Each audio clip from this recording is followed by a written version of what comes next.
কপিল ঈশ্বৰে কপিল ঈশ্বৰে দেৱতী আইক কৈছিলে যে কলিযুগত আই মই দুই ধৰণে থাকিম বুলি কৈছে। দুই ধৰণে থাকিম, এক ধৰণে কি ভকত প্ৰতিমামূলক দুই অনুষ্ঠানত দুইকো পূজা দৰ্শনে কৰিব পাৰোঁ। কলিযুগত মই দুই ধৰণে থাকিম, এক দুঠাইত থাকিম, মানে অধিষ্ঠান মানে মোৰ থকা ঠাই।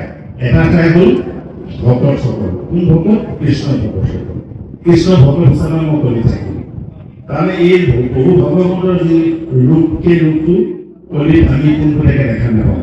আমি কাক দেখা পাওঁ? ভকত হিচাপে দেখি। আৰু দ্বিতীয় ৰূপটো হৈছে বাংময় মূৰ্তি, এই ভাগৱত শাস্ত্ৰ ৰূপ দুটা ৰূপত থাকে। গতিকে কলিত আমি এই দুজনকে ভকতজনক, কৃষ্ণ ভকতজনক আৰু বাংময় মূৰ্তি ভাগৱত শাস্ত্ৰক আমি শ্ৰদ্ধা কৰিব লাগে। গুৰুজনে কীৰ্তনত লিখিছে, শ্ৰৱণে কীৰ্তনে আৰু বতুন চুক যায়, ধৰ্ম অৰ্থ কাম মোক্ষ সবে ইয়াতে পায় বুলি কৈছে।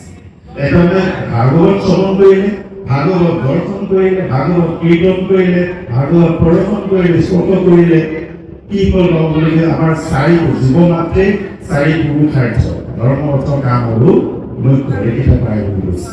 গতিকে এই ভাগৱত শাস্ত্ৰ ভাগ সাধাৰণ শাস্ত্ৰ নহয়। বৈকুণ্ঠৰ কল্পতৰু ভাগৱত শাস্ত্ৰ ইহাৰ উত্তম ফল হৰিনাম মাত্ৰ। ভাগৱত শাস্ত্ৰ ভাগ সাধাৰণ শাস্ত্ৰ নহয়। এই ভাগ ক'ৰ পৰা আহিছে?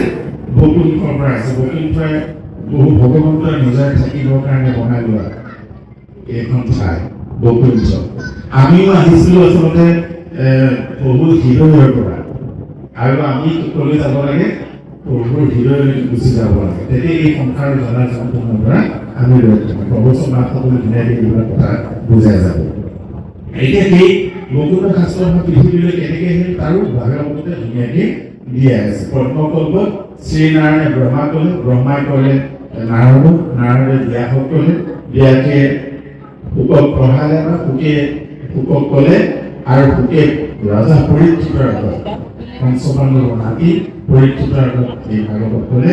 এইটো আৰু সেইখিনি কৈ থাকোঁতে শুকে পৰীক্ষিতৰ আগত কৈ থাকোঁতে এই ঋষিসকলৰ লগত উগ্ৰসভা ফুট নামৰ সেই মহামান্য সেই ফুটবাপু আছিল, আৰু সেই ফুটবাপুৰ কণ্ঠলগ্ন হ'ল। আৰু পৰৱৰ্তী সময়ত ফুটবাপে অনুগামী ঋষিসকলক এই ভাগৱত শাস্ত্ৰ কওঁতে এতিয়া পৃথিৱী নগৈল তেলেগো ভাগি ইডালে সিডালে লাগি ফুক মুখে ভূমিত কৰিলা। এই ভূমি পৰাৰ লগে লগে আমি পালোঁ। এতিয়া আমাৰ ভাগৱতত কি পাব? মই 2 মিনিটত সামৰিছোঁ। ভাগৱতত আপোনালোকে কি পাব? ভাগৱতত গুৰুজনাৰ এখন হৰিনাম ধৰ্মৰ প্ৰচাৰ প্ৰসাৰ কৰিবৰ কাৰণে সহস্ৰ ভকতসকলে আলোচনা কৰিছে। সহস্ৰ নাম গীতান্তৰ পৰা নাম আনিলে, তাৰপিছতে শৰণ আনিছে গীতাৰ পৰা। আৰু ভাগৱতত কি হ'ল? সৎসংগ। ভাগৱতত কি হ'ব? সৎসংগ। সেইকাৰণে আপোনালোকে দেখিব ইয়াত কিছুমান সংবাদ আছে, মানে খুব পৰীক্ষিত সংবাদ, মানে মন্ত্ৰীয় বিদুৰ সংবাদ, কৃষ্ণ উদ্ধৱ সংবাদ, তাৰমানে সৎসংগ। এইজনে আনজনক কৈ থকা কথোপকথন সেইবিলাক পাব। তাৰমানে সৎসংগ দেখুৱাইছে। ভাগৱত যদি আপুনি কাহিনীবিলাক ভাগৱত যদি শ্ৰৱণ কৰে এইবিলাক কথা গম পাব যে আচলতে একজন হৰিনাম ধৰ্মৰ কাৰণে সৎসংগটো অতি গুৰুত্বপূৰ্ণ। হৰিনাম যদি লাগে তেতিয়া হৰিনাম যেতিয়া লয় তেতিয়া ভক্তি যদি শিকিব লাগে তেতিয়াহ'লে সংগ, সাধু সংগ, কৃষ্ণ ভকতৰ সংগটো ল'বলৈ ইয়াতো ভাগৱত আছে। অকল সেইটোৱে নহয় যে ভাগৱত যদি ধৰ্ম হয়, ভাগৱত শ্ৰৱণ কীৰ্তন কৰিলে ধৰ্ম হ'ব আপোনাৰ, লগে লগে আকৌ কি হ'ব যে ইয়াতে ধৰ্ম দৰ্শনটো আছে, লগে লগে আৰু কি হ'ব? জীৱন দৰ্শন। আমি জীৱনটো কেনেকৈ চলাব লাগে। যিহেতু ৰজা মহাৰাজাবিলাকৰ কাহিনীবিলাক আছে, সেই কাহিনীত কিছুমান আনন্দজনক কাহিনী আছে, কিছুমান অতি দুখজনক কাহিনী আছে, ভাল কৰা কাহিনীবিলাকো আছে, বেয়া কৰা কাহিনীবিলাক আছে। ভাল কৰ্ম কৰিলে যে ভাল ফল পায়, বেয়া কৰ্ম কৰিলে যে বেয়া ফল পায়। আৰু একেবাৰে গুৰুত্বপূৰ্ণ কথাটো হ'ল কি যে আমি আহিছোঁ যেতিয়া এদিন যাবগৈ লাগিব। তাৰমানে আমাৰ মৃত্যু সন্দৰ্ভত আমি আধ্যাত্মিকতা সন্দৰ্ভত ইয়াত পাওঁ। আমি অকল সেইটোৱে নহয়, আমাৰ সাংসাৰিক জীৱনত আমি কি আচৰণ কৰিব লাগে, মানুহ হিচাপে কি আচৰণ কৰিব লাগে সেই কথাবিলাক ইয়াতে পাব।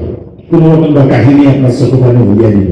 দামোদৰ ওপৰৰ কাহিনীটো যেতিয়া আপুনি শুনিব, প্ৰভু ভগৱন্ত স্বয়ংজীৱিত পাবৰ কাৰণে যায় মানে দৌৰি যোৱা মানে সেই দৃশ্যবিলাক দেখিব। কৃষ্ণই অৰ্জুনক উদ্ধৱ কৃষ্ণৰ লগত কথা পতা সেইসমূহ কাহিনীবিলাক ইয়াত আছে, কি ধুনীয়া ধুনীয়া কাহিনী। সেইবিলাক কেৱল আমাৰ এই বুঢ়া নেতাসকলৰ কাৰণে দি থৈ যোৱা নাই গুৰুজনাই, সকলো কাৰণে দিছে। কীৰ্তনত লিখিছে যক্ষৰৰ্থ স্থিৰ ক্ষুদ্ৰ যত ব্ৰজবাসী পক্ষী নিগু কৃষ্ণ হৈ বিষ্ণু হৈ কৃষ্ণ পাখি বুলি আছে।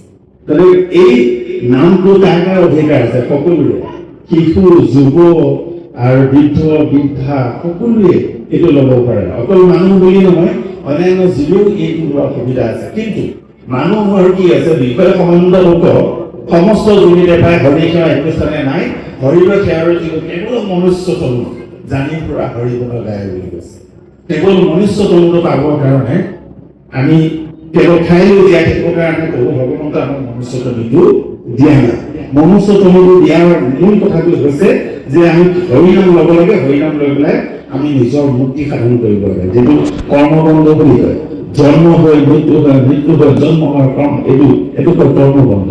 এইটো নাশ কৰিবলৈ কাৰণে আমি কি কৰিব লাগে সেইটো কৈছে যে ভাগৱততে আছে, সেইটো কৈছে কি বুলি কৈছে, এটা কাম কৰিব লাগিব বুলি কৈছে। কি কাম?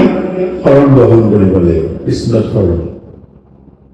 মুকুতিৰ ভগৱতীৰ নিজৰ শৰণে নিজৰ প্ৰেমানন্দ তাৰ ফল শৰণ বিনাই ভগৱতী কৰে যেন আৱাগত জল বুলি কৈছে। আৱাগত মানে বুজি পাইছে, কুমাৰে যে এখন চাকত যিটো ঘৰ বনায় বা টেকেলি বনায়, যিহেতু নুপুৰলৈকে সি টান নহয়, ঢিলা হৈ থাকে।